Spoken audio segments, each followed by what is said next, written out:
पुणे महापालिकेच्या पथविभागातील एका उपअभियंत्याच्या टेबलच्या ड्रॉवरमध्ये 500 रुपयांच्या बंडलची मोठी रक्कम सापडली। आम आदमी पक्षाचे पिंपरी चिंचवडचे शहराध्यक्ष रविकांत काळे हे काही कामानिमित्त पालिकेत गेले होते।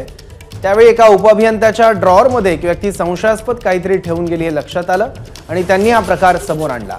रविकांत काळे यांनी रंगेहात पकडलेल्या उपअभियंत्याने ही रक्कम माझी नाही असं सांगत वेळ मारून नेली। या घटनेचा व्हिडिओ आता मोठ्या प्रमाणात व्हायरल होतोय।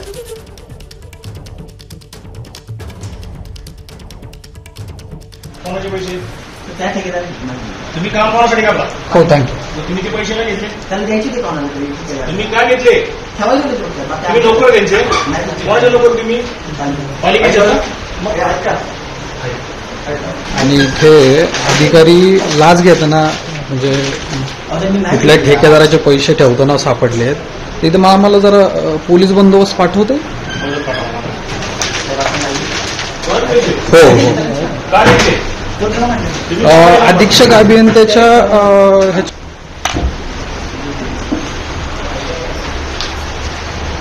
याच्या ठेकेमधून व्यक्ती येते बाहेर तुमच्याकडे पैसे आणून देते, कोणाचे पैसे? त्या ठेकेदाराने एबीपी माझा, उघडा डोळे बघा नीट।